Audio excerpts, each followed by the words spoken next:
I weigh 91 grams? That's fucking dumb. Why can't it tell me that instead of saying 0? So this week, we're starting off on a high note by getting our first Dragon Hatchet drop from the Dagannoth Kings. This is going to be our best hatchet until we unlock Criff, so it's really great to get this one out of the way. There's another new daily task that we're going to be adding to our list for now, Evil Trees. We're going to need to level up our woodcutting for a few quests, and doing an evil tree each day will make that process much easier. To find an evil tree, you can use the friends chat Evil Tree FC, where people hunt for evil trees each day. Once you've found one, just chop the roots out of the way, and then begin chopping the tree. It's a fairly AFK activity, and gives very good woodcutting XP. Once the tree has been defeated, you'll gain a handful of items as a reward, and a buff that auto-banks all logs cut for a while. I personally found it really nice to use this buff to cut teaks over on EP9. Cutting the teaks is pretty good XP paired with the buff, and it'll also provide you with a bunch of teak logs that you'll be able to use in construction. You can do up to 2 evil trees per day, but I personally chose to only do 1 a day since they're already pretty time consuming as it is.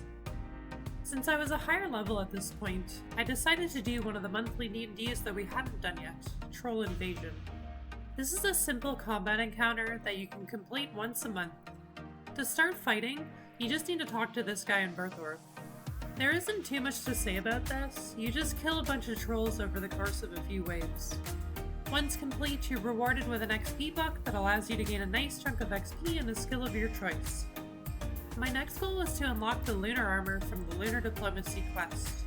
This is a really nice set of magic armor that requires 40 defense to wear, but is actually statted as level 60 power armor. This is going to be your best mage armor for a while and is 100% worth unlocking. You unlock this gear from the Lunar Diplomacy quest, which required us to complete a couple other quests first. Starting off, we completed the Jungle Potion quest and gained a bit of Herblore XP. Then we completed the Shiloh Village quest, which has a couple of combat encounters, but nothing particularly difficult. Once completed, we gained a nice bit of crafting XP and access to Shiloh Village.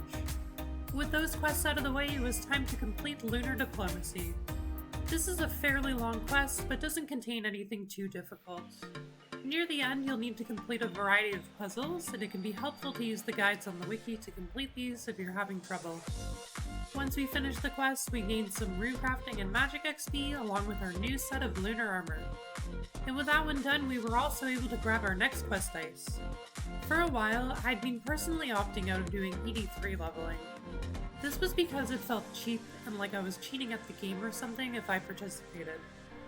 Well, on the following day, I finally gave in to the pressure of everyone bugging me to go there, and wow, this is an insanely fast way to level your account. I went with the plan that I wanted to reach 75 magic so we could use Vanquish and then do our Barrows Reaper that we'd gotten that day. Doing ED3 to train our magic, it took literally 1 hour to go from 69 magic to 75, and we gained a whole lot of money along the way too. I guess at this point, I've set aside my pride and ED3 is now open to us. If you've never done this before, what we're doing here is running through killing all the trash mobs up to the first boss in Elite Dungeons 3. The enemies here give huge amounts of XP when killed, and also drop plenty of valuable items. With a good tank, it's not particularly dangerous either if you're paying attention. Fair warning though, if the enemies do aggro on you, they can deal damage rather quickly, so if you're playing a hardcore, make sure you're paying attention so you don't die. Just keep your distance from the enemies and DPS. Once we hit 75 magic, it was time to test out our new Vanquish at Barrows. Barrows is classified as a boss fight, but is rather unique in how it works. It's located here in Mauritania at these burial mounds. The way you complete this boss fight is by digging into each of these mounds to battle each Barrows brother one at a time. Each brother has their own abilities and gear, but the only one to really worry about is Darok. Darok's ability is that he deals additional damage the lower his health is, allowing him to hit up to 4,000 damage at low health. My personal strategy is to make sure I have some adrenaline ready when I go to fight him, so I can DPS him down to half health quickly, and then asphyxiate the second half of his health while keeping him stunned. If you do that properly, he shouldn't be a problem at all.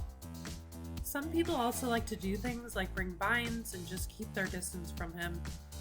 As you go around defeating each Barrows brother, there will be one tomb that says it's empty and has a passage down. Remember which one this was in, and then finish defeating the rest of the other brothers first.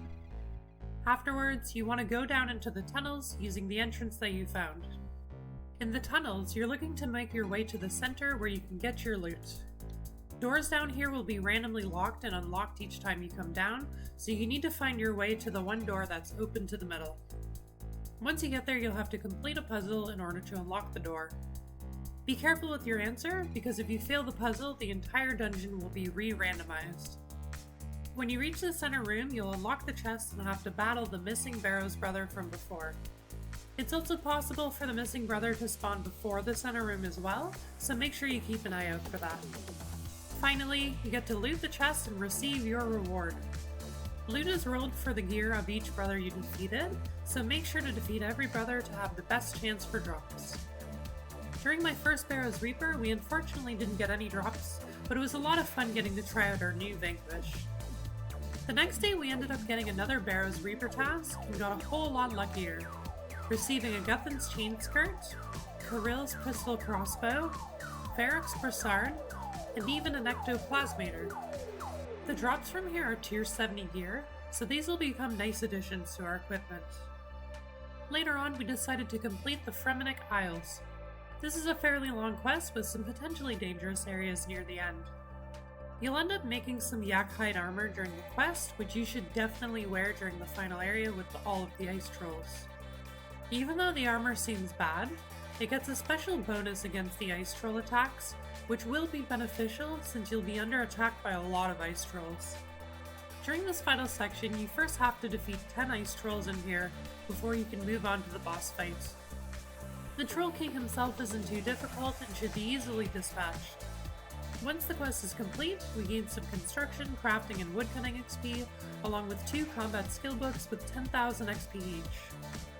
Next, we went to complete Glorious Memories, the next quest in this quest line. This is a pretty easy quest with only a minor battle in it that shouldn't be too difficult at all. Completing this quest gains us some magic and herbal XP, and finally transforms King Vargas back into a human. You also get an unfinished astral rune that you can bring to Baba Yaga on Lunar Isle to get an additional cutscene, an antique lamp, and a prophecy tablet. The prophecy tablet can be turned into the museum for some kudos, so I decided to go do that and grab our other kudos related rewards while we were there. Next up, we went to complete the Temple of Ikov. The first thing I'd mention about this quest is there's a section where you need to weigh 0 kilograms. Make sure you definitely weigh 0 and not close to it, because the game actually tracks weight into grams but doesn't show you that on your weight. I ended up learning this the hard way. I weigh 91 grams? That's fucking dumb. Why can't it tell me that instead of saying 0? Near the end of the quest, you have the option to choose who to side with, the Guardians or Lucian. I would recommend siding with the Guardians because if you don't, you'll have to battle them. Once complete, we gain a bunch of ranged and fletching XP. At this point, I wanted to work towards unlocking the Uglog pools to make doing familiarization easier. In pursuit of this, we started by completing Big Chompy Bird Hunting, where we gained some fletching, cooking, and ranged XP. And then, Zogre Flesh Eaters for some fletching, ranged, and herbler XP. Before starting as a first resort, one of the item requirements for it is 4 spears of the same type. This may be hard to come across depending on what you have unlocked on your account. The way we went about this was by grabbing the respawning bronze spear from the Haunted Mine. If you're having trouble coming up with the spears, I'd very much recommend using that method as it took hardly any time at all. With that out of the way, it was time to start as a first resort. This is a painfully long quest where you help restore Uglog. When you're clearing the bugs from each of the pools, it can be very helpful to keep a notepad of which colors are associated with each plant so you don't forget. The wiki has a really great guide on how to complete this part in as few steps as possible, so I'd recommend giving that a read.